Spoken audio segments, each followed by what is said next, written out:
Please stand and salute the flag. I pledge allegiance to the flag of the United States of America and to the republic for which it stands, one nation, under God, indivisible, with liberty and justice for all. Mr. Cohen, if we could have a roll call, please. Sure.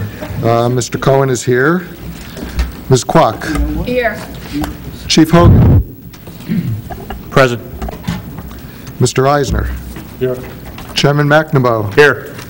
Deputy Mayor Holland. Excuse me, I'm sorry, I'm just having a little problem starting this up. Could you just hold it for a second?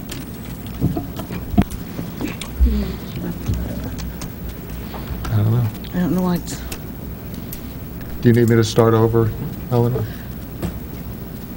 It's recording. Get ready. I don't know why it's...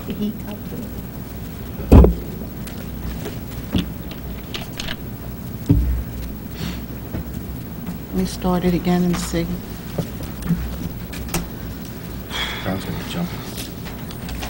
Okay, thank you. Should Start I again, please. Start from the beginning? Okay. Yes. Mr. Cohen is here. Ms. Kwok. Here. Chief Hogan. Present. Mr. Eisner. Present. Chairman McNamara. Here. Deputy Mayor Holland. Here. Mr. Mendez. Here. Mr. Niebling. Present. Mr. Aronson. Here. Mr. Pine is absent. Committeeman Green. Here. And that's it. Thank you. Okay. The Township of Manalapan Television Network will be videotaping this meeting for rebroadcast on MTTN Channel 77 or on Cablevision or Channel 42 on Verizon Fios. By attending this meeting, attendees acknowledge this recording and agree to have their image to be broadcast on 77 and 42. All attendees and participants agree to conduct themselves in a manner appropriate for a public gathering. Inappropriate behavior or gatherings creating a disturbance or safety hazard are prohibited inside this meeting. Individual speakers should be advised that no right of privacy protects a citizen's public comment made in a public forum. Any statement made by a member of the public to promote or alter public opinion about a candidate for political office, a political party, or interest groups are inappropriate and in violation of MTTN broadcast policy. Accordingly, all participants bear responsibility for their own statements and commentary. This time, Mr. Cucchiaro, if we could swear in our professionals, please. You swear or affirm the testimony you're about to give this board is the truth, the whole truth, nothing but the truth? I do. Richard Kramer, professional planner with T&M Associates. Jim Winkowski, professional engineer, CME Associates. We have a couple of minutes here that we need to go through. There should be 4 sets of minutes in your packet. I'm going to go through them individually because we have people that weren't here in 2011 that weren't here in 11 but are here in 12, okay? I can't. So October 27th, 11 is the first set of minutes. We don't have minutes. No minutes. We don't have minutes. Eleanor, did you send them all electronically? I know the May 24th one. Yes, I yes. think the only one I got... Earlier, 20. like last week, I sent some of them. I got May 24th. Yeah, I got May 24th also. Well, January 12th. Your emails have been bouncing again. No, but I look at the Yahoo Yeah. one. I don't know why. Oh, yeah, I got the emails. I'm sorry, I thought we were talking about I- tonight here. I have January 12th and May 24th. Okay, well, they're the ones that you're eligible for, Mr. Mendez. Thank you, sir. Okay. For members that were here in 2011, do you have the minutes in 11? Yes. Everybody comfortable enough with them? Yes. Anybody like to make a motion on the October 27, 2011? I'll move the motion. I'll second it. We're going to do all in favor? Okay, everyone accept them? Do we need a roll call? For minutes. Want to do the minutes? No? Okay. Typically, we would do a roll call on it. Yeah, I was going to say, we should do a roll call in the minutes. Okay. Well, on which one? Especially since not everyone here is The eligible October to 27, vote on it. 2011 will be the first one we do. Hold on. Let's get on a stick, Tom. Okay? It's slippy. This is not my job. All right. Mr. Cohen is a yes. Ms. Kwok. Yes. Mr. Hogan, Chief Hogan. Yes. Mr. Eisner. Chairman McNamara. Yes. Deputy Mayor Holland. Yes. Mr. Mendez was not, Mr. Mendez. Abstain. Abstain. Mr. Niebling, Abstain. Mr. Aronson, Abstain. Mr. Pine is not here. Committeeman Green. Yes. Okay, this pen just ran out of ink. I got it. Thank you. Okay, everybody have the minutes, November 10th, 2011 in their packet? Anybody have any questions on them? Problems? Anybody like to make a motion on them? I'll make a motion to adopt the minutes of November 10th. I'll second. Mr. Cohen, is a yes. Ms. Kwok, Yes. Chief Hogan, Yes. Mr. Eisner, Chairman McNamara, Yes. Deputy Mayor Holland, Yes. Mr. Mendez, Abstain? Mr. Niebling, Abstain. Mr. Aronson, Abstain. Mr. Pine is absent. Committeeman Green, Yes. that's it. Okay. Third set of minutes would be the January 12th, 2012 meeting. I make a motion to accept the minutes? Second. Okay. Mr. Cohen is a yes. Ms. Kwok, Yes. Chief Hogan, Yes. Mr. Eisner, Chairman McNamara, Yes. Deputy Mayor Holland, Yes. Mr. Mendez, Yes. Mr. Niebling, Yes. Mr. Aronson, Yes. Mr. Green, Yes. Committeeman Green, yes, okay. Okay. The last set of minutes are from our last meeting, May 24th, 2012. That's the one that just came through electronically yesterday, day before, right? Yes. I'll move that. Okay. I'll second it. Okay, Mr. Cohen is a yes. Ms. Kwok, Yes. Chief Hogan, Yes. Mr. Eisner, Chairman McNamara, Yes. Deputy Mayor Holland, Yes. Mr. Mendez, Abstain? Mr. Niebling, Abstain. Mr. Aronson, Yes. Committeeman Green. Abstain. That's it. Okay. We have a resolution on ordinance 2012-08, political signs. Everybody got their electronic copy? Is that one as well, right? Yes. Okay. Everybody have a chance to look through it? Questions, statements, concerns? No. Paper you want me to see? Did I give it to you? I'll give it to you later. Anybody have anything on it? Anybody like to make a motion on it? I'll move it. Who is that? Mr. Holland will move it. I'll second it. Okay, hold on. Don. Jack, seconded. Okay, Mr. Cohen is a yes. Ms. Kwok, Yes. Chief Hogan, Yes. Mr. Eisner, Yes. Chairman McNamara, Yes. Deputy Mayor Holland, Yes. Mr. Mendez, No. Mr. Niebling, Yes. Mr. Aronson, No. Committeeman Actually, Green. Mr. Aronson's not eligible to vote because he voted no on the initial vote. Okay.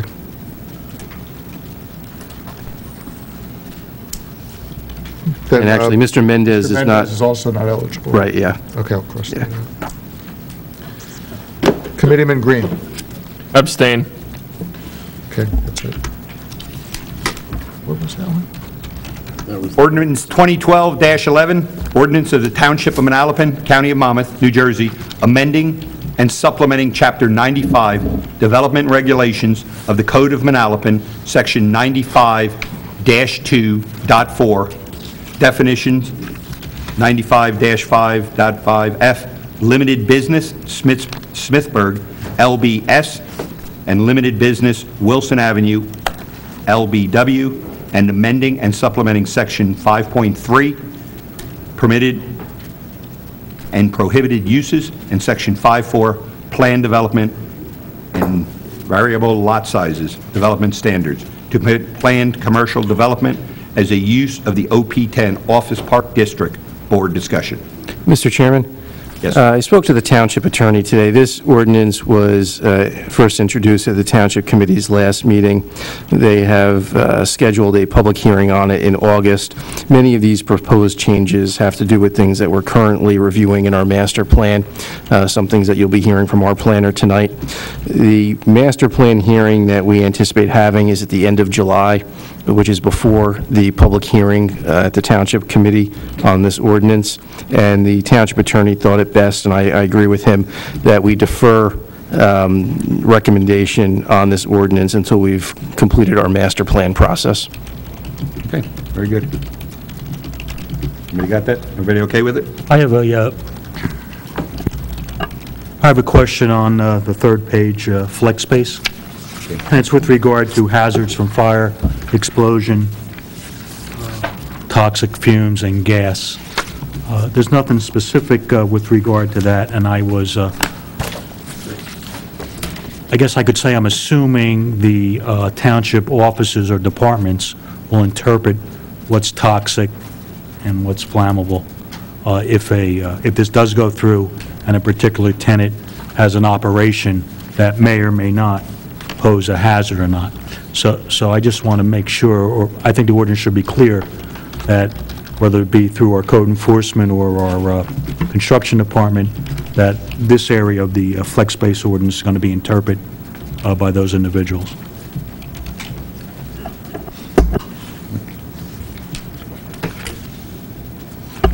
Discussion.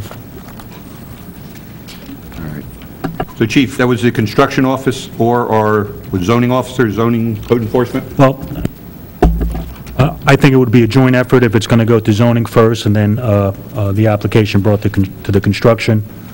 Our professionals will review it. But I think we should have something in the ordinance that may say that, or it could be just a given that they're going to review the ordinance as well as review the applications that come in for a particular business or site. I just want to make that clear. Okay. When our fire prevention looks over applicants that come in through here, is that not part of the process that they do? Is it there strictly the land use part of it? We have our police check it out, our fire prevention checks it out. Is that part of what they would be looking at as well? I think this goes even further, though, into the actual tenant itself, of what the operation is, where the Bureau would not look at it at that level. Okay, thank you. Anybody else have anything?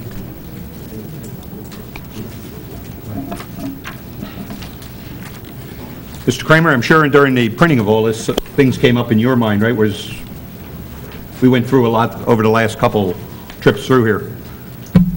We did indeed, Mr. Chairman.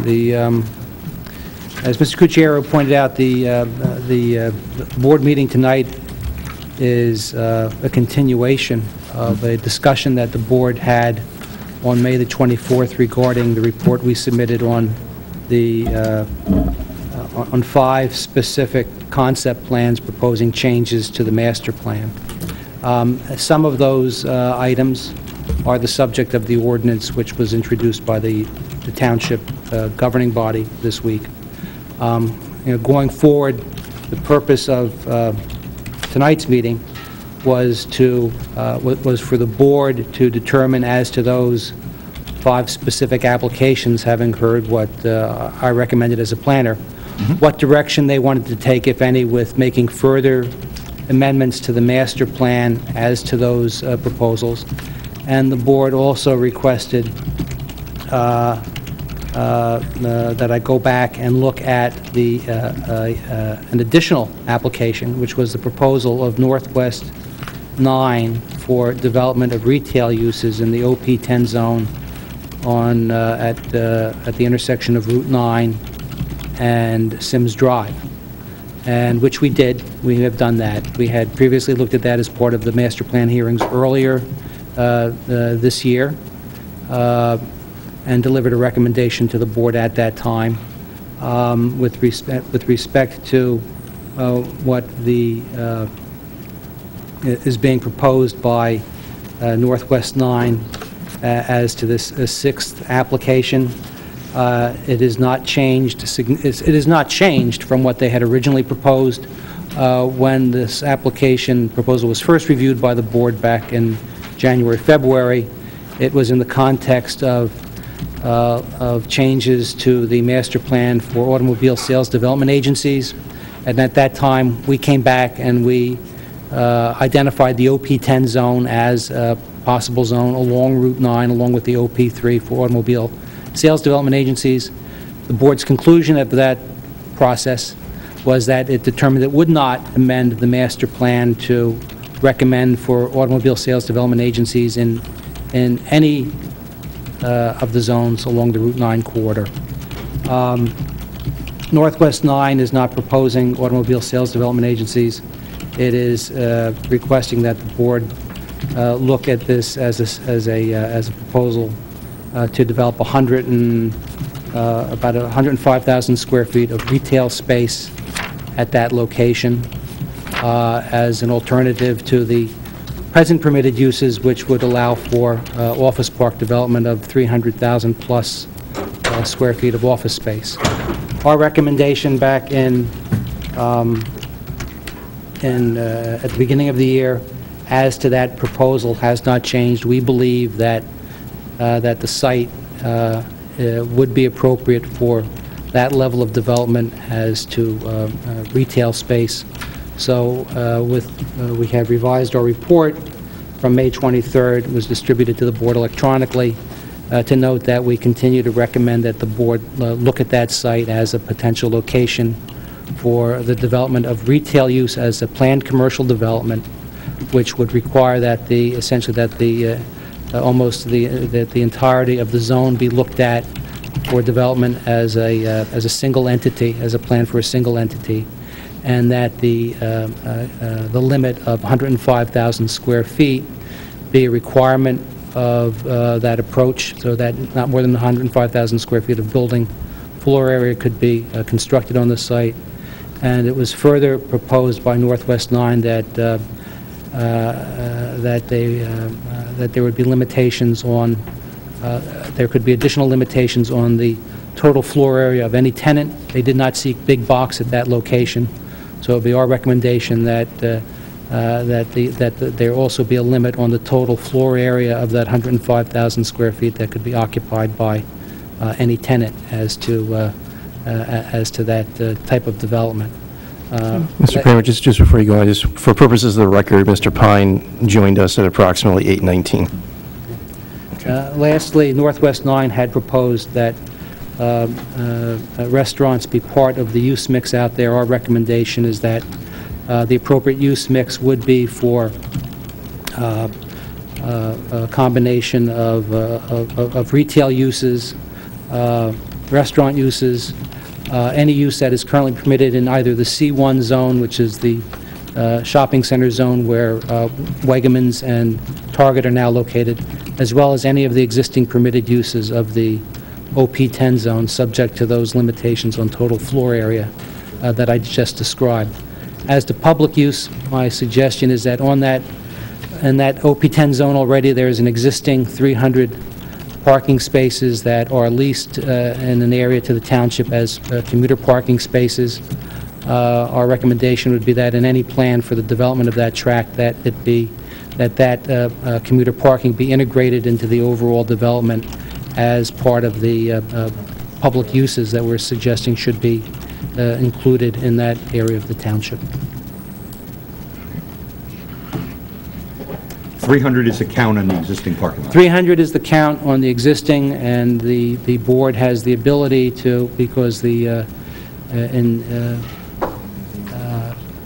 developing that site for additional uses, there would be additional parking spaces created. It has been the practice, or it has been in the past, the township has been successful in shared parking arrangements with commercial development, particularly retail development, such that some portion of the spaces that are used to service the commercial portion of the development become available for use as additional commuter parking spaces to the township. Terrific. Thank you. Before I open up the board, Jim, do you have anything to add? No, I mean, Good. no. No, I didn't mean to cut you off. I just wanted to make sure I didn't leave you out. And Mr. Chairman? Board here, as we read through here, what do we see in here? Do we like, we don't like? Excuse me, I have a question. Do they have DOT approval for egress and regress from Route 9, the Northwest 9 people? Their access to that track now is to the commuter parking lot from Sims Drive. They do not have, as far as I know, there is no access, there is no driveway, either pre-existing on Route 9. As part of any application to develop that site, they would have to secure approval from NJDOT to have access to... And as far as we know, they have not done that yet? Ordinarily, that's not done until an application for development is made. I can add on to that. With the access code for Route 9, they are permitted an access on Route 9 for that corner lot. It's unlike the village application where they had trouble, but they are permitted access. They still have to go through the review process, but legally, they are permitted. Thank you. All right. So seem to be on that one. Let's go down that route with the OP10. Has everybody read through it? What do we like? What do we don't like? Committeeman Green, did you have something to say?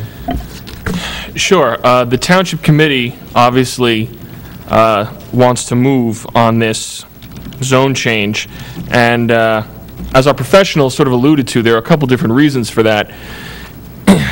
From our point of view, or from my point of view, as one vote on the Township Committee, I certainly want to do what I can with my colleagues on the committee to bring more ratables and more opportunities for economic development to Manalapan. So this is obviously a proposal for some additional ratables, which I'm certainly happy to hear. And I also want to highlight the commuter parking issue. As Mr. Cucchiaro indicated, there is a possibility here, and we are working, or we will work with this developer to make sure additional commuter parking is part of the project. So between the ratables and the commuter parking, it's something we wanted to move on, which is why we did. Thank you. Anybody else? Committeeman Green, when we get into that, do we get a commitment from the builder as to how many spots he'll give us, or is it depending on how much available space there is? How does that work? Well, it's a discussion that we're going to have with the developer. I imagine it would be part of the review process with this board as well for the site plan approval. So it's something that we definitely want to see happen for obvious reasons. At this stage, though, just for the master plan, we wouldn't get into any negotiations with the developer, and the specificity of how it would work wouldn't be at this level. This is a policy document, so what goes into this document is that, generally speaking, this is how we would expect the lot or that zone to be developed, and then the specifics of the bulk standards, the public use standards, the parking standards gets fleshed out in the ordinance process, and as Committeeman Green said, again, through the site plan process. But here, we're kind of laying out a broad vision of what we anticipate or what we promote happening in that zone. And at that time, we could say we'd like 100 or 200, whatever number we try to come up with. That's pretty much the ordinance stage, right? At that stage, we would get into that specificity. I'd like to second what Committeeman Green said, in that this is a great use of the land and a beautiful rateable coming into, potentially coming into Manalapan. Mr. Kramer, where you mentioned public restaurant use and public use, I mean, I certainly see the restaurant. We talked about something like this when we envisioned the original village, and many of us thought, let me just speak for me, many of us thought that's what we were getting the second time around when we did it also. When you say public use there, have you seen anything to indicate that this was going to be, we talked about promenade-type gazebos, that kind of thing. Is that what you mean by a public? Are you looking, a development with a town center feel to it, anything like that? Or what were your thoughts? Now, public can be pretty broad as to what it covers. The only specific thought I had was related to commuter parking, because that use has been established in that area already. It's been very successful, and there's an opportunity to capture more. Okay. This is something that the board can certainly weigh in on if they have other ideas as to what they think should be appropriate as a public use or for that location. But the specific thought I had was on commuter parking. Thank you. Fine. I don't know if this came up prior to my entering the meeting tonight, but at the last meeting, there was some discussion about the green belt being modified. The request is now before the Township Committee to make for larger berms, and there were certain changes to the green belt, and we were waiting for approval from the Township Committee, as I recall. And I don't know if there's been a response. Don, you were here at the last meeting. Was that discussed at all at Township Committee level, why that's not been approved, or where do we stand with these, the Route 33 Greenbelt proposals? We haven't gotten to that point yet, actually, Mr. Pine. You didn't miss much. We just started with the OP10, Okay. and we're moving through, so we'll get there. We ran all the minutes and everything else, just to bring you up to speed, and then we jumped right in here. This one kind of opened itself up, so we're working from the bottom up instead of the top down. So no, we have not discussed any of the Route 33 yet. That's on for tonight, whenever you're ready. We're just sticking with OP10 here, and then we'll switch on. Oh, okay, fine. Go ahead, Jack. Just a quick question about the data center definition. I see this covers the hardware aspects.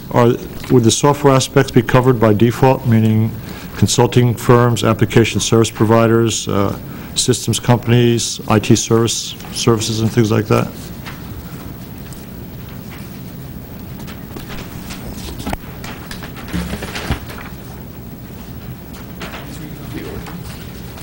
This is the question, you're directing your question to the ordinance that was introduced, the definition of data centers? Definition of data center.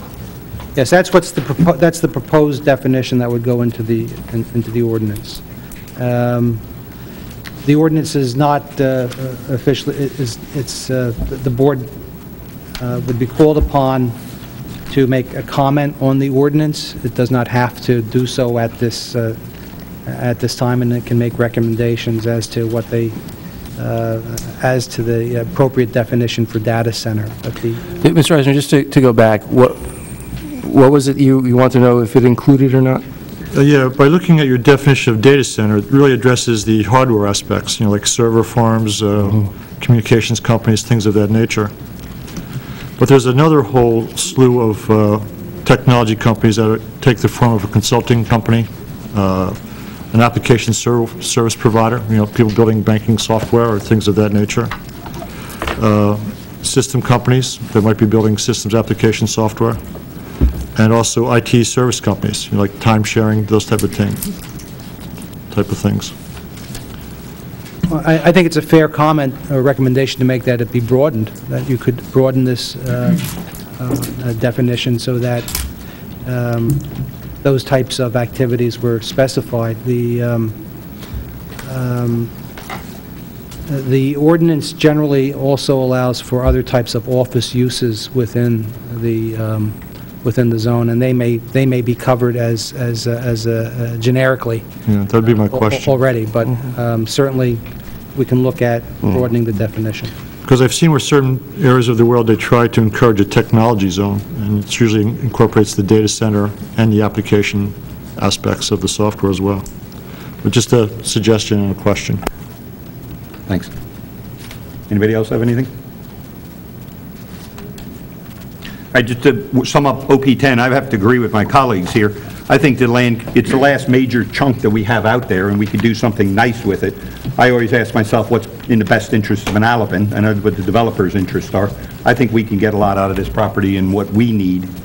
People talk about restaurant pads that aren't developed in this area, the commuter parking, which again is strictly a plus. It's not really something that factors into the decision on the early parts of it. But, from what we've seen in concept, some of this could be, I'd be interested in hearing more. I'll leave it at that. Anybody else? I'm curious about what they're going to do, if they're going to do anything about the traffic there at that intersection. It's a bad intersection as it is already. Right. And there's 4 lanes, I think 3 or 4 lanes already. How is that going to impact the quality of life of the traffic there? Well, I think Mr. Winkowski, you want to address that? I mean, what we'll be looking at from the applicant when they come forward? Yeah, when they originally submitted the conceptual plan, they included with it, I would say, a very preliminary traffic report that kind of studied, what the general impact would be, but all that would have to be further explored when they came before us with site plan. Partially. You have to remember, though, that you can't deny a site plan for off-track or off-site traffic. You can, require some improvements, but you can't deny because there's too much traffic. So really, in my view of it, it's at the ordinance level, something that has to be considered, before it gets to us at site plan. Well, and I know in the ordinance, it reaffirms existing design standards we have as far as level of services that they have to maintain at the existing intersections and at proposed intersections that they're going to impact.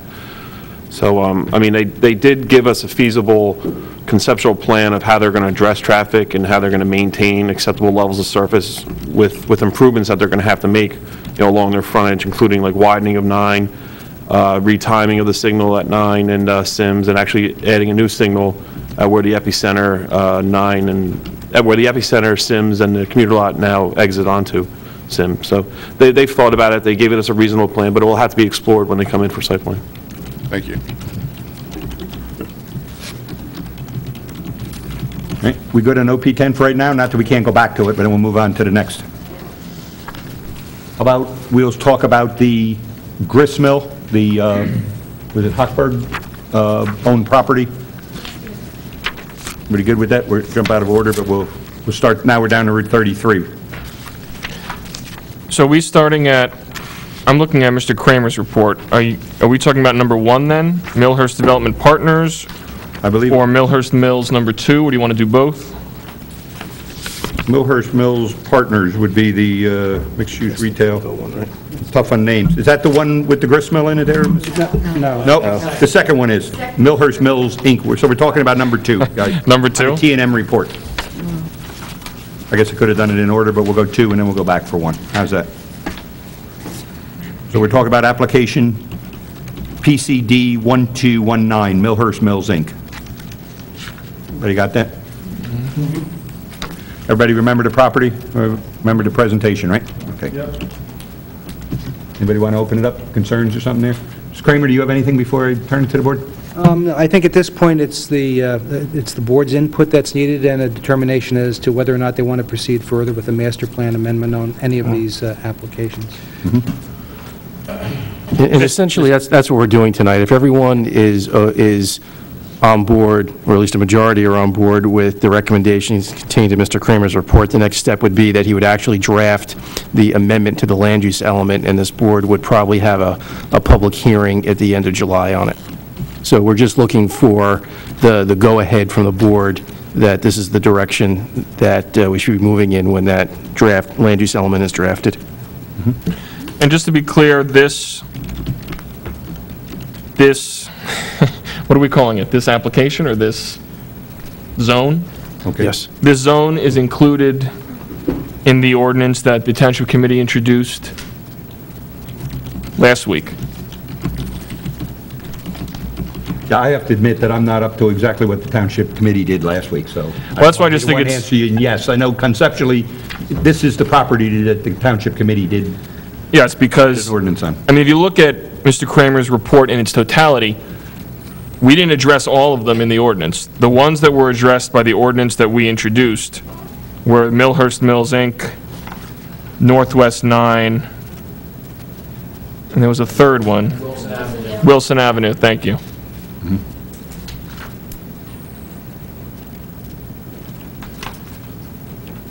So, I mean, from the Township Committee perspective, I mean, many of the reasons that were cited for Northwest 9, minus commuter parking, are applicable to a certain extent with Millhurst Mills.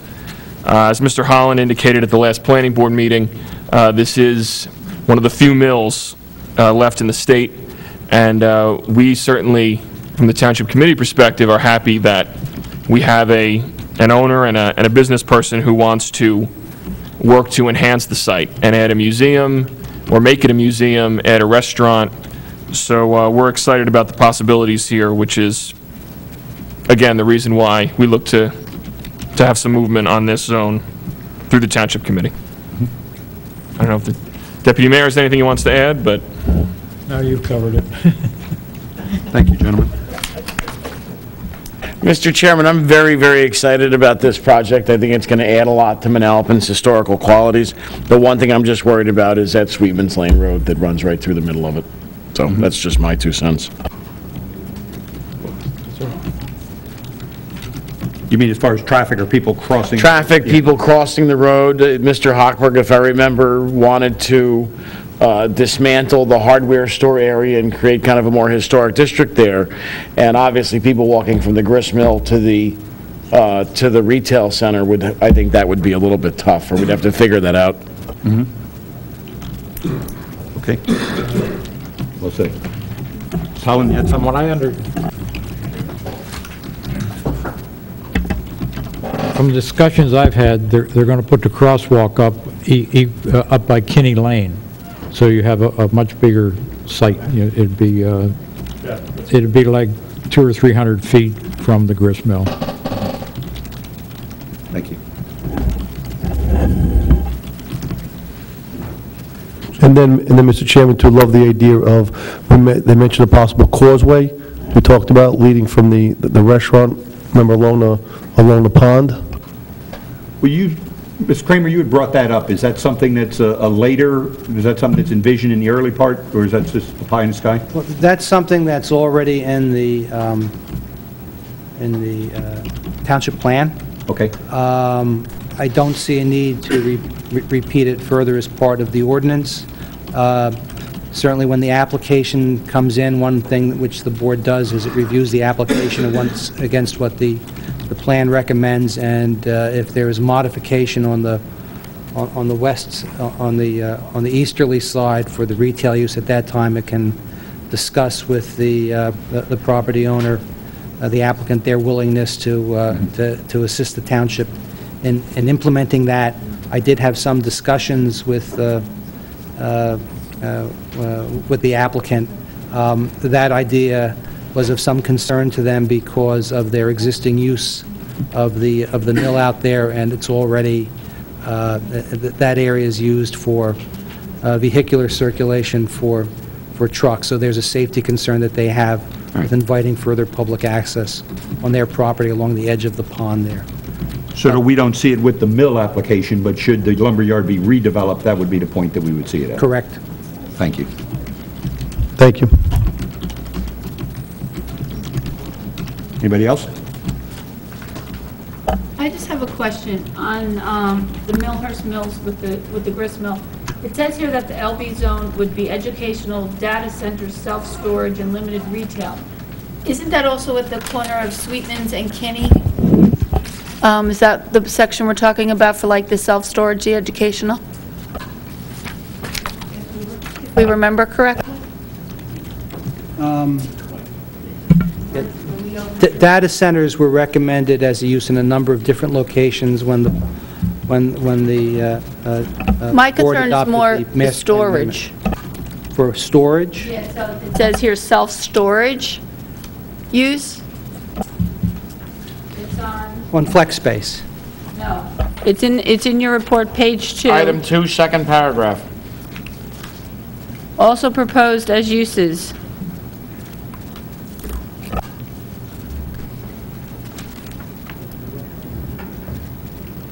Yes, that was what the applicant for Millhurst Mills was proposing as part of their request. That's a summary of what they had requested and as to the self-storage uses. I don't believe those self-storage uses are part of the ordinance amendment that the township introduced for the Millhurst zone, because they did not include flex space as one of the itemized uses that they were adding to the zone. So at the end of the day, Mr. Kramer, that self-storage would not be part of the master plan amendment that you would be preparing? Yes, as to the board's direction, the board can direct that we agree with these aspects of the applicant's request, but not to these others, if self-storage is something that, yeah, that wouldn't be part of the amendment that was drawn.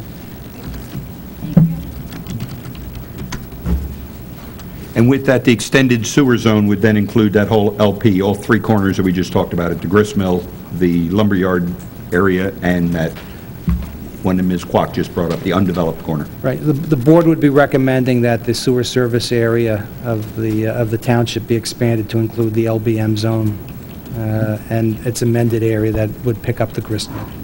Thank you. Where does it end now, Mr. Kramer? It ends now pretty much to the properties that are fronting on the south side of Route 33 that are to the east of Millhurst Road. It doesn't extend really much further south of, I believe, than where the firehouse is now. So Gus's, that new office building? Gus's can get access, because that was changed for Gus's. Yeah, I thought they tied in. Yeah, they extended sewer to Gus's, the car wash, and the corner. But it's not much further south than Gus's, whereas if you go to the other side of Millhurst Road, where the SED 20 zone is, all of the SED zones are in the sewer service area. Yeah, all SED zones are in the sewer service area. Okay.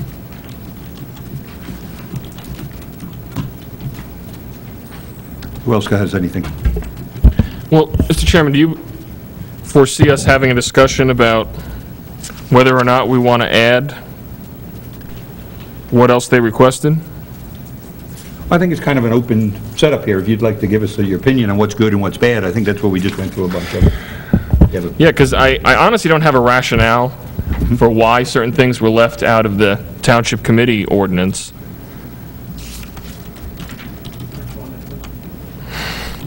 Well, keep in mind, it's an introduction of an ordinance, so it may change by the time, by the time we adopt it. Well, Ryan, the only reason I brought up the storage units was, you know, he's trying to make this look historical and so forth, and then you throw in storage units on the corner. We'll call them ye old storage units. That'll make the difference. Calm down on your left.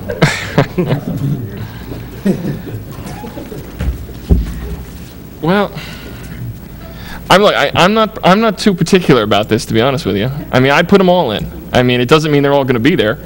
It just means that it's a potential use. So, I mean, unless someone here wants to make a compelling argument as to why they shouldn't be in there, then I'd rather have more opportunity than less.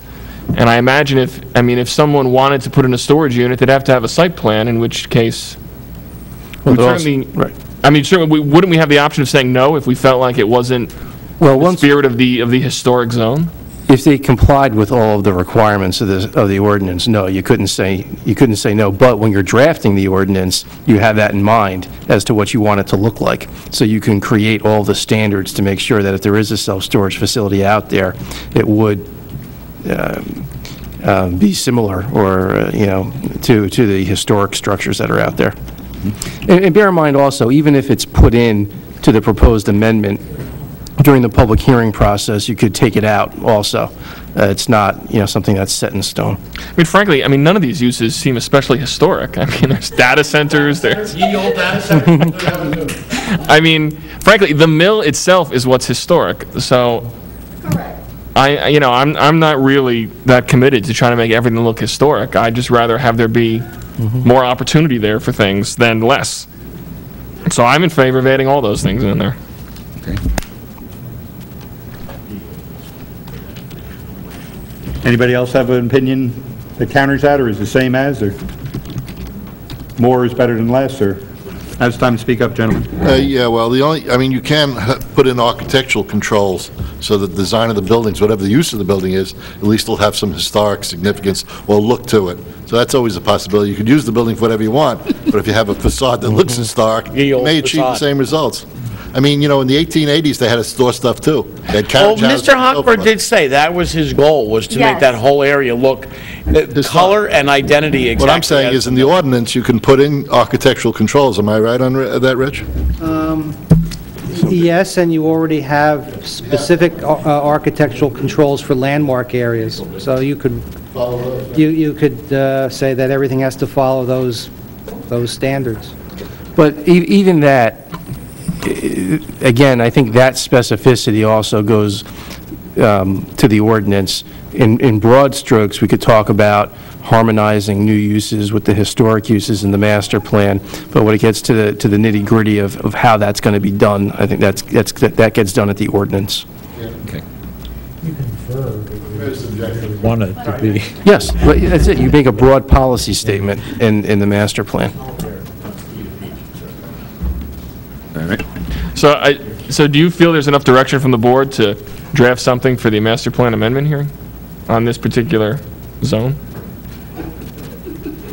Yes, if there's something specific that's in this report that the board doesn't want to see as part of that particular master plan amendment as to the Millhurst zone, please state, tell me that, and it'll be drafted accordingly. Otherwise, the master plan is typically written in a more generalized fashion than an ordinance. As Mr. Cucchiaro pointed out, it gives policy direction, and it then gives the governing body some latitude to interpret it and coming up with the specifics of the ordinance. So the important thing for me to understand is that, yes, the board is in agreement with the proposed reuse, adaptive reuse of the mill. The board wants to harmonize any new additional uses that are being permitted in the zone with the historic character that it is trying to create and capitalize on down there. We spoke about this at the last meeting. Everybody seemed to like the plan based on it being historic. That was the whole catch to this, to allowing this to happen, was to make an area that was historic, that was attractive, that could be used, the promenade area to walk around the lake. All that was part of the reason we all thought this was a good plan. If we're going to take that plan and just turn it into a retail center, then I'd be very much against it. I think you need to take out the self-storage. That doesn't belong in that area. And I think you have to keep, I think what Mr. Pine said is very true, you have to keep it looking like the historic area that we thought we were getting when we started talking about this at the last meeting. Yes, I mean, I think it's appropriate to come up with a vision statement along those lines for the Millhurst area, and that would express what the board's vision, master plan vision is for that particular area of the township. That is appropriate.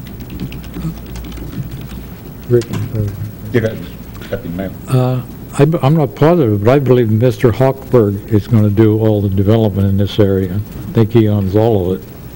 So if he wants it historic, I don't think it's going to be a problem. Well, we can't assume that it's always going to be that way. Properties get sold,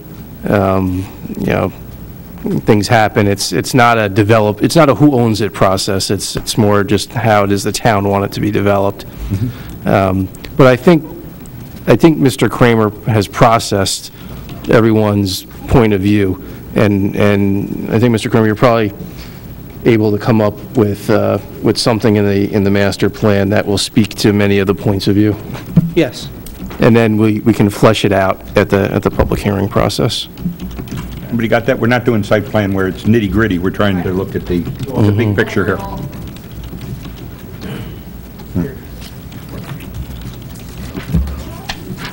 Let's go back to number one, since I skipped it the first time. Millhurst Development Partners. That's a big piece of property right in front of that, fronts on 33 and fronts on 527, right?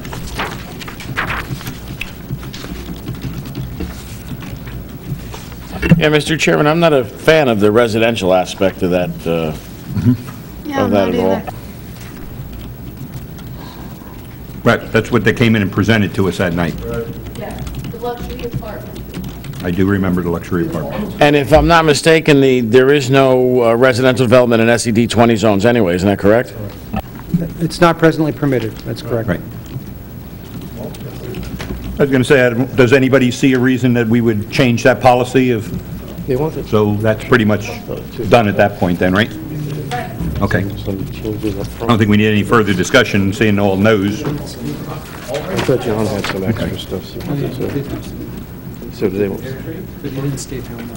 Mr. Kramer, if you could refresh our memories on, because so much went by, were there other things that were asked for to be changed in the SED by this applicant, other than the residential? What were we looking to add to the area that, or to the zone that wasn't previously allowed? They were proposing a mixed-use development, so they would have some retail uses, but they did not specify, there was no specificity to their proposal, either as to the number of residential units or as to the proportion of non-residential that would be placed there as part of the development. So on that basis,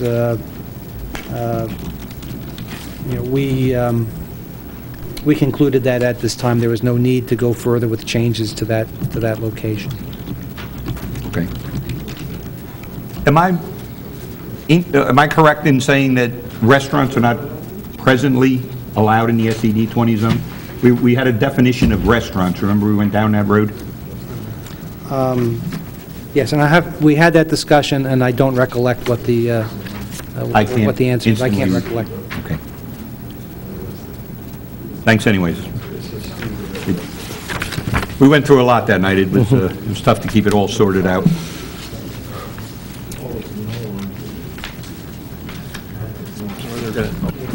Mr. Chairman, also, the board is not bound simply by, what's being requested by any one of the property owners who've asked for master plan amendments. So if the board has other uses that, it would approve of in some of these zones, we can put them in as well. So, whether restaurants are permitted or not permitted in the SED zone, if it's something that the board were interested in, we could, if it's not permitted, we could put it in. Well, again, let me just speak for myself. When we did the village center across the street, there was much talk of restaurants, individual pads, nice, where it was all bermed. In fact, we had a concept plan. We had if you guys all remember, we had the architect here who was showing us big berms, the way I think most of us envisioned that road, with plantings on the top, yet they'd have their signs in the street. I don't know where that is, so I don't want to say that right across the street will be restaurants, because we may not see those in my lifetime. So I don't know if that's something that we think we need out on Route 33. I just kind of want to throw it out there. And if we were talking restaurants, then we started talking about definitions. We could say that restaurants being padded or part of a building without drive-throughs, we have the ability, Ms. Kramer, if I'm speaking out of incorrectly, just correct me. Yes, you distinguish three types of restaurants in the town. First category does not permit drive-through service. Okay. So we don't have to have our fast food, in and out of there. We could have some nicer setups, just something. We have some SEDs if we think we need restaurants down on Route 33, keeping our Manalapan residents in Manalapan and attracting people from the outside to some of our nicer places. I mean, I certainly can envision that there and would be interested in hearing more from applicants who think that could work for them. Well, if we're talking food, I regularly hear from residents who live on or south of Route 33 that there's no supermarket anywhere near them. So I would certainly be in favor of changing zoning to allow that to be a permitted use in certain zones. Well, that was supposed to be, I'm sorry, that was supposed to be part of the village center. I mean, that was a big part of the village center, but who knows if that's ever going to be built. But that was big part of the village center. And we do have the Stop and Shop there. We got Top Tomato. Where is that? In eastern Manalapan? No, it's right by the hospital. No. Isn't that Freehold? No, you're right. Sorry, none of us live as far away as you and still call it Manalapan, okay? I live on the tip, okay? The very furthest tip on the earth. Right, and that's what we're talking about. A lot of people in that area where they could stay in Manalapan, we could have a classy supermarket for the southern side, because everybody knows it's tough on a Saturday to cross through the middle of Manalapan. And again, we can keep some of the traffic off the road there. There was something, Mr. Pine, Cohen, people over here for a long time, remember we actually allowed them to go over to 100,000 square feet to be big enough. They felt that they needed to be in that 125 to build, today's modern supermarkets. So we made some concessions to the village developers to allow for supermarkets to go in there. Not to micromanage their business, but to listen to them when they tell us that, a supermarket under 100,000 was not viable. So then are you suggesting we add restaurant use or supermarket use to I'm throwing it out. Let's this talk about particular it. zone? I'm not opposed to it. I mean, you're right. People down there have said something, and it's something we can talk about and consider. you want to do? Well, you have the two SCD-20s. You have the one at Millhurst and you have the one at Iron Ore as well, 527A. Right. Mr. Kramer, this is your thoughts?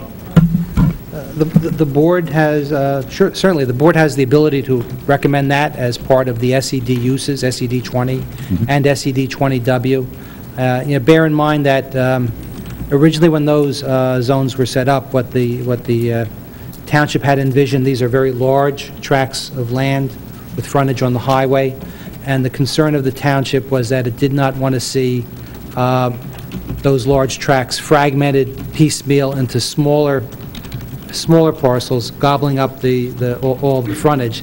What it wanted to do was to encourage that that plans come in on a large scale for the whole tract. That's why it was set up as a 20-acre minimum, and then you could subdivide into smaller parcels based upon an overall plan for the use. So I think it's certainly appropriate to say that we want to add and broaden the list of uses in those zones to include food stores and restaurants. And then the question is, does the board want to, is that to be part of the overall plan development, or does the board want to further relax the standards to permit smaller subdivisions of just those uses on the highway frontage in those zones? Gotcha. Mr. Chairman. Go ahead. Just to throw in there, I agree with what Mr. Green says. The more you have in there gives us the ability to do stuff. My only thought is, since I live down there, I'm talking from personal uses, you build stuff down further towards Manalapan, doesn't necessarily mean people will go, because so many people are used to coming down into the area of the Walmarts and the Walgreens and the Top Tomatoes and the Stop and Shops. That's where they've been thinking, because they've been doing that for years. So although good idea to put it in there in case we want to do something, if we let someone build there, we want to make sure that, and I don't know if we can control that, but you want to make sure that it can be used and it's not going to be built and then be vacant, and then it becomes an eyesore. I think that's something we must also keep in mind. Well, I think in terms of those types of uses, and again, we're just making a recommendation for the zone. If the types of outfits that go in there, and you're talking about big supermarkets, they have very, very particular marketing requirements that they go through. They analyze the areas. It doesn't mean that they're not going to fail. Some of them do. But they usually are. It's usually not a knee-jerk reaction to build something like an A&P or a ShopRite or a Wegmans or a Stop and Shop. They go through a fairly rigorous process. Jim, do you happen to know what kind of 150,000 square foot store, roughly, what kind of acreage that would have to be on with its parking and truck turnings? I mean, is that a 10-acre lot? I think it'd be a little bit bigger at 10. I don't know. All right, so we're developing in 20-acre. Mr. Kramer, I'm just trying to do quick math. If we're developing it, we're talking about a store and probably something else attached to the side of it if you needed to eat up 20 acres to build it. Yeah, typically you would have several uses there. Right, several okay. uses. As our epicenter is, or as something like that is. I mean, we're not talking about that kind of acreage or that kind of build-out, but, right? The epicenter is somewhere in the neighborhood about 500,000 square feet total? Yeah, that's about 450,000 and change as far as the total square footage. Okay. And that's on, it's either 75 or 50 acres. I can't remember exactly which. All right. Well, we're not, I know I'm not talking about anything that dense or big out there, I don't remember. Excuse me, Mr. Chairman? I said I wasn't thinking of anything that dense, I was just trying to get a proportion of what kind of space they took up, using your math and the... Yeah, they have about, I believe the epicenter has about a 70% coverage. That is about 70% of all the site is covered with either buildings, parking, or loading areas. Okay.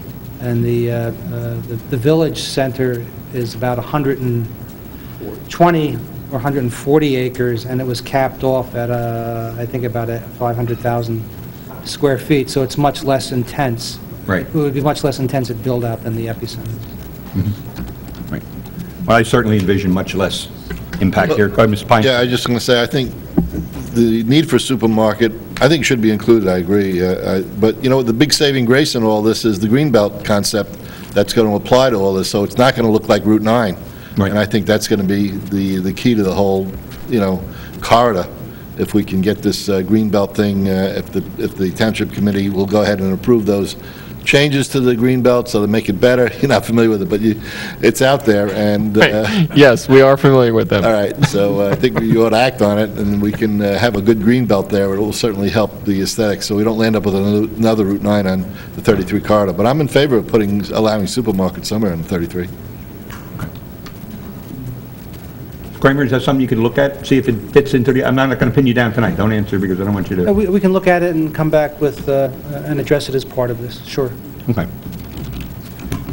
Anybody else have any thoughts on that zone? Which one?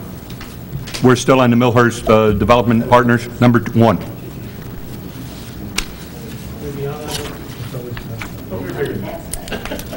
No, we never left it. We're trying to leave it. Trying to leave it. In fact, if nobody has anything, we're going to leave it.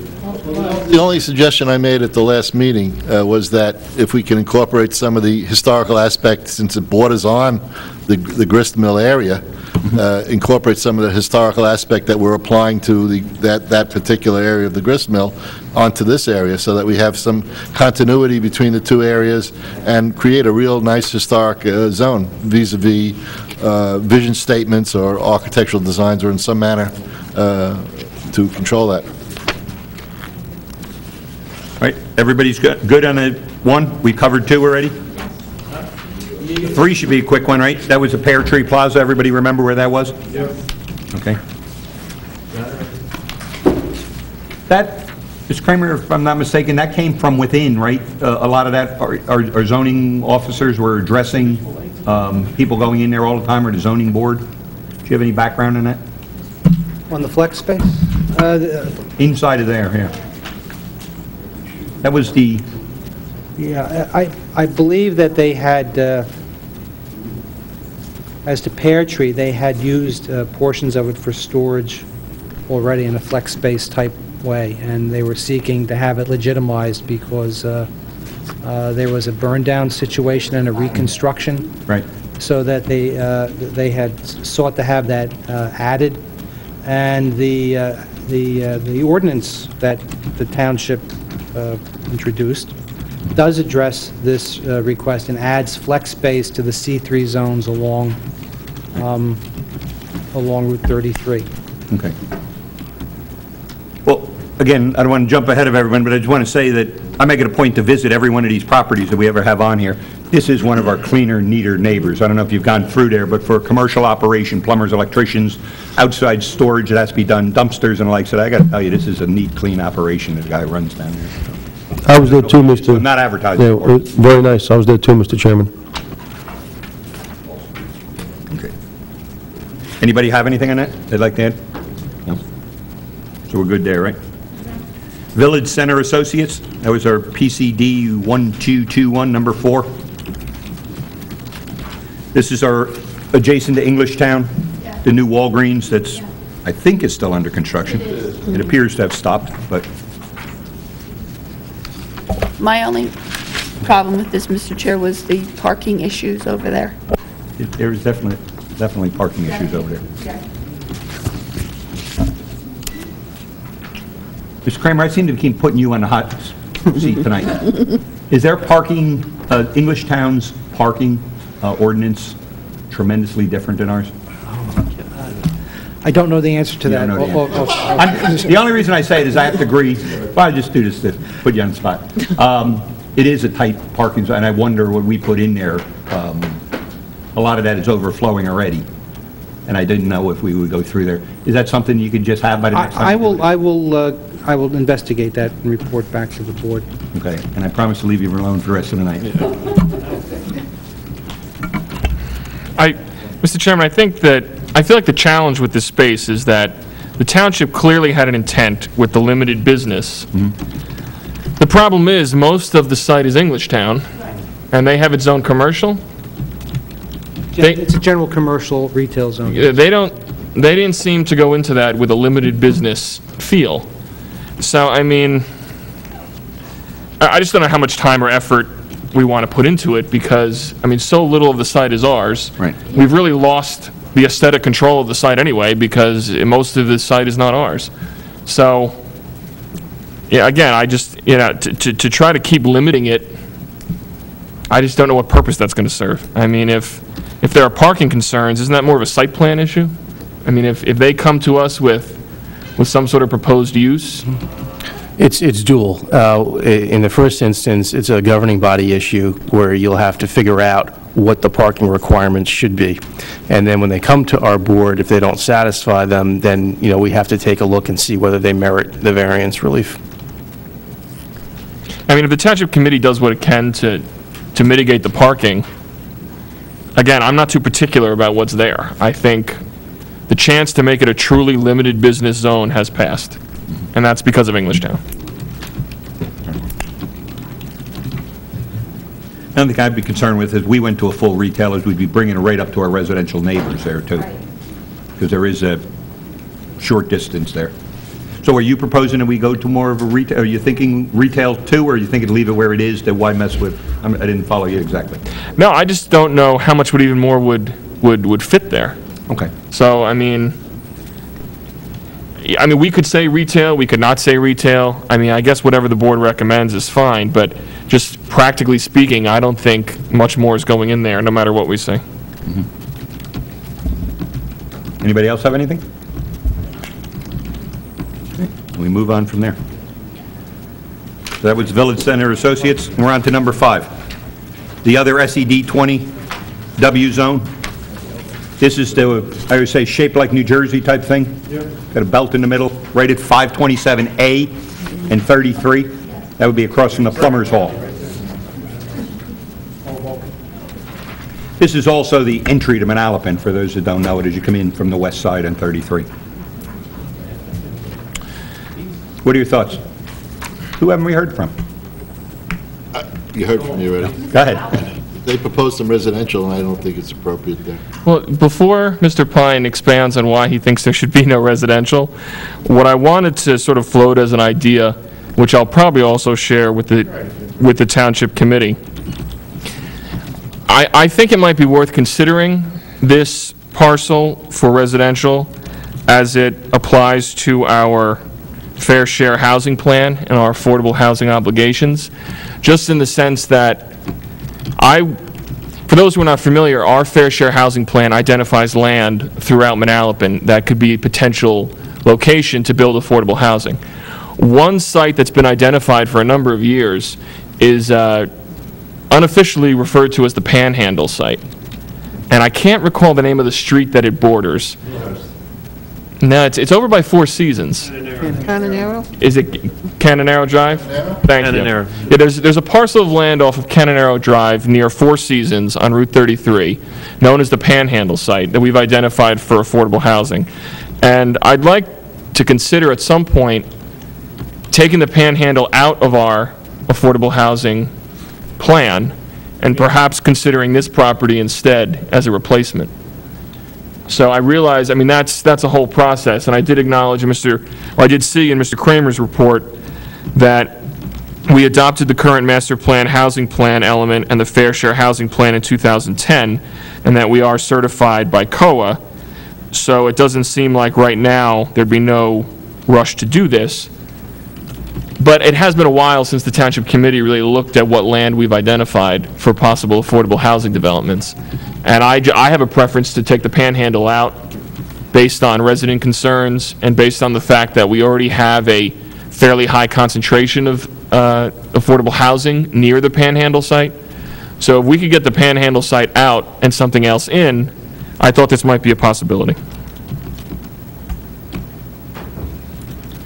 Would Skiba agree to that? Well, he's asking for residential, and he's identified it as possible senior. But I mean, we don't necessarily have to go with exactly what he's asking for. And the site may never be developed, but I mean, while we're sitting here thinking about these things, I mean, are there any comments from our professionals in terms of from a legal or from a planning aspect, or how difficult that, or how feasible that might be? In order to, as Mr. Kramer put in his report, the township does currently enjoy substantive certification from COA. Of course, the Supreme Court has not yet ruled on whether the third-round rules are constitutional or not, so very unknown what happens into the future with affordable housing requirements. But in order to get a site to be designated for affordable housing, it has to be part of the fair share plan, which is in the housing element of the master plan. So we could begin that process if the board wanted by, in our land use element, designating what we think the future of this property should be. But ultimately, if we wanted to use it for affordable housing, we'd have to amend our substantive certification to take a property out, which is the Panhandle, and to put this one in. Amend the housing element, which is a public hearing process as well, and repetition to COA in order to do it. Also, my understanding is that the Panhandle was part of some kind of consent judgment in litigation for previous Mount Laurel builders' remedy lawsuits. So we'd probably have to see the contours of whatever order was approved by the court that designated that area to make sure that, we were consistent with what the court had ruled. Now, is that lengthy process that you just described, is the plan to amend our fair share spending plan totally separate? Is there any overlap at all? Well, there's only if we're planning on spending money in subsidizing the development of the property or acquiring property for like a nonprofit or something. If we're not spending any money on that site, it would be different because it's just not a site that we've designated at all. So no matter what happens, you have to amend the fair share plan. I mean, the reason I ask, I'm sure some of you have seen in the news that the state wants to take back funds that have not been spent on affordable housing. And fortunately, since Manalapan is compliant, we've been informed by the state that they are not taking our funds, which is good. But at the same time, we're thinking about the future, and we are, at the present time, discussing some different options for the future, especially as it pertains to group homes and possible foreclosures. So we may be doing some work on the fair share housing plan anyway.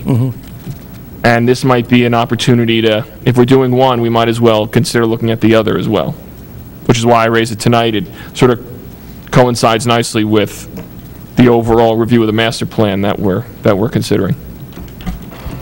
Do you remember, Steve, you were here. Do you remember the circumstances surrounding the Panhandle? In what sense?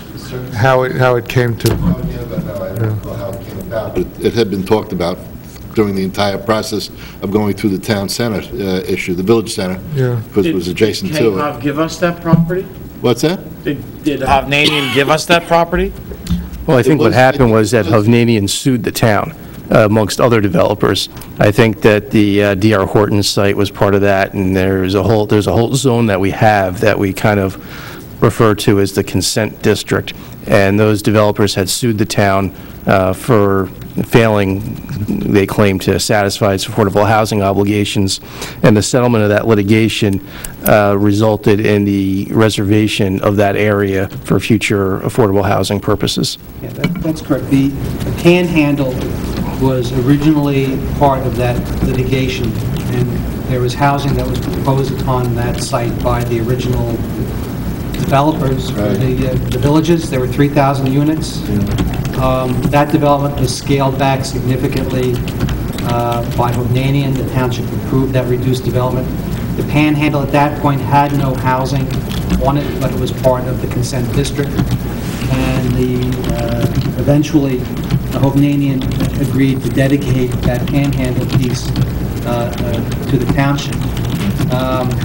When the town was assigned by the state an even greater housing obligation as part of the third round numbers that have since been invalidated, the township looked to that Panhandle site as a location where it could produce some additional age-restricted housing to meet the obligation, and it was placed in the housing plan as that site. I think it's a fair comment on the part of Mr. Green and a good idea to look to other locations. I just don't know that this is, the time is ripe at this point, because we don't know the extent of the further obligation that the town has. Normally, when sites are being identified and put into plans, the town knows exactly how many units it's obligated to produce, because the state has given it a quota. But at this point, the quota number for the third round has been invalidated, so we no longer have a specific third round number to try to address and say on any given site, this is how many units we're going to produce, and that becomes part then of the town's plan. Well, in terms of getting back to the purpose of tonight's meeting, if the Township Committee were to pursue this course of action, trying to switch out the panhandle and amend the fair share housing plan and all this and that, does it help that process if this board takes action to amend the master plan to include residential use in SED 20, as the applicant is requesting? I think it's probably just a thumb on the scale, because it does not hurt, and it probably helps a little bit, but the real crux of the matter is really in the fair share plan, in the housing element. You could have a site that's not designated for residential at all and put it into the fair share plan. Isn't that correct, Mr. Kramer? Yes, you could, Yeah. you could do that. So it doesn't foreclose, it doesn't hurt, it can help, but, ultimately, we still have to go through the fair share plan process. But then would we be putting ourselves at risk if we permit residential in here? I mean, would we have to specify affordable housing? Because, I mean, I don't even know if this applicant would be open to doing that. In which case, if we put a residential use in there, he could suddenly come in and just want to build market rate. Well, I can tell you, it also depends upon what the vision is for the town and what it wants to do. Because if, for instance, the town were of the mind that let's allow some residential here, and it's going to be an inclusionary development, which means we'll allow you some market rate, and then you put in some residential, you have to give a density bonus for that in order to offset the loss that the developer takes. So you're going to have to, if that's, I'm not saying that's the way it's going to go, but if that's one of the thoughts, you would have to create zoning that would allow a lot more market rate units than you would normally have in that area to offset the set-aside. If you were going to do something that was of the group home thought, then I think you would more specifically say we want group homes in the area rather than just merely residential. Yeah, I think that's the case. You need to be very, very comfortable with what you're proposing, because eventually it makes its way into an ordinance and you're zoning for that. And I think in this day in New Jersey, with the changes that they've had in law, once you zone for something, you're going to find it next to impossible to retract that zoning once it's in place, because now developers have rights to come in, file an application, and basically lock in those zoning rights and preclude the township from really making any other changes. So you want to have a very high degree of comfort as to the foundation that you lay and how it leads to zoning and specific numbers of affordable and market rate units. I think one of the things that the board might be able to consider doing, and Mr. Kramer, you could tell me if I'm off base or not, without making a specific recommendation that it be used for anything residential, merely identify it as a possible location to examine for affordable housing purposes in the future if it becomes necessary. Yeah, it doesn't sound like we should take any action to amend to add residential at this time, but, and again, my stance on affordable housing I think is pretty well known. That being said, this does seem like, I do feel like this site has the potential to be a good site, because if you add the mixed retail, then theoretically you could walk from your house to certain retail stores, which may be of benefit to those who need affordable housing. So in the event we have to build more, which again I hope is far, far, far in the future, I'd rather build it here than build it on the Panhandle. I agree with Mr. Cucciero's suggestion. I think that you could within the master plan amendment, broad brush it to make that recommendation that this be looked at further without nailing it down so tight that you can never escape from it again if it doesn't, if it's too detailed and you commit to it, that you find that coming back to... I would say that the risk, if we're overly specific about the recommendation, is you might generate a use variance application. Even if the governing body doesn't adopt an ordinance, someone might file an application with the zoning board and amongst its proofs say, hey, the planning board in its master plan said this site is appropriate for affordable housing, and it helps them get over a significant hump that they might not be able to, in the absence of it. So that's the other danger in the process. What I would suggest is broad language is that identifying it that at the time the state gets its act together with respect to the further obligations of the township, that this area then be looked at again and be revisited, and we can state that in the master plan, for its potential to help the township meet that additional obligation. And I think that gives you the pathway then, once you understand once the specific numbers that the state is saying, hey, town, you got to deal with this, then you can go back and then further refine it so it works to your best advantage and interest. Well, if the board doesn't object to that, I think that might be a good way to go, just to plant a seed and consider that as an option, and perhaps on the Township Committee side, we'll take some steps to further explore that as a possibility. Thank you. I have no objection to you going that route. I just wonder, with the sewer setup that you have on 33, if that's even a viable project, even though the owner presented it, if he ever looked at the sewer cost of how far he is from actually tying into one of our main sewer lines. Do you happen to know that, Jim? I put Rich on the spot enough. Where the tie-in for a sewer, obviously a project like that would require sewer. Or to the, he's to the extreme west, the southern side of the Route 33 corridor. He's west. Yeah, he's over by Iron Ore, right? Well, they have it at Nob Hill, but the tie-in would be behind it. Right. So it's quite a run to get sewer down there. Yeah, you would have to bring it up from Nob Hill.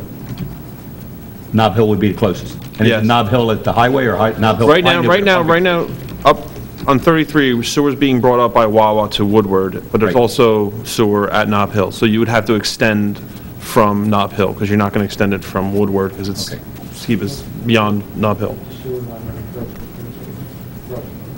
All right. Route 9, Route 33? Anybody else have anything? I think you're thinking of a different. Anybody want to make comments? Mr. Chairman, just one more thing. Since we have the ability to amend the master plan, and since we don't know when the third round, it could be years away, Mr. Green, is that what you're thinking? It could be that long? The third round obligation is supposed to extend to 2018.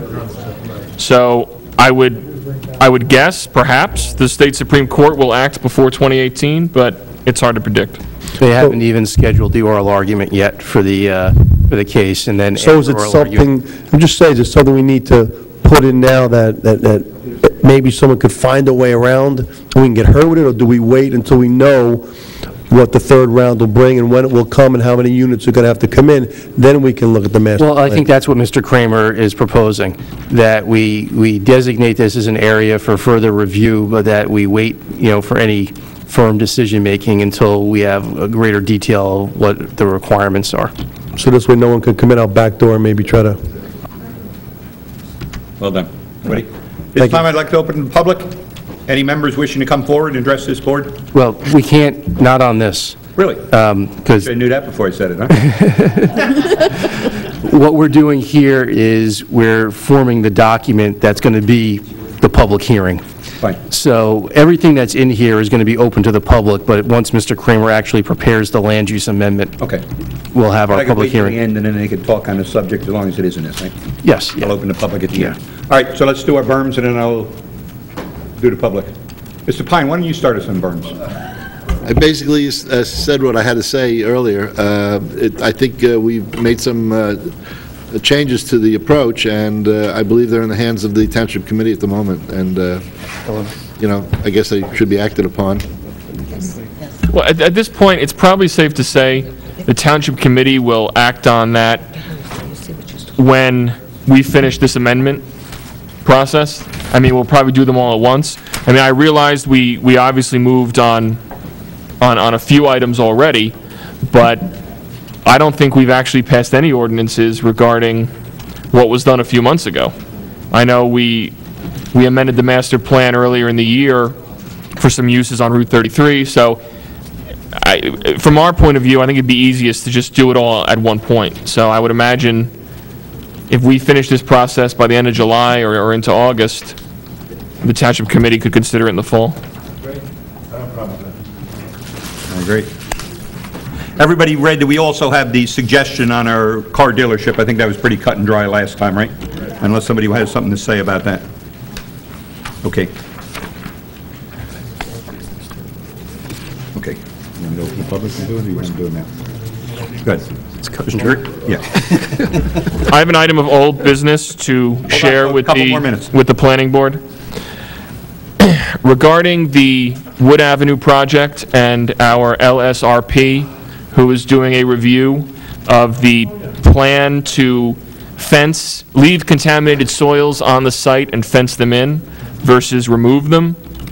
Since our May meeting, Mr. Marini, who is the Township LSRP, did reach out to the Ingerman LSRP and requested the data that was used to make the decision to go with fencing. I spoke with Mr. Marini today, that's our LSRP, and he advised me that he's going through the data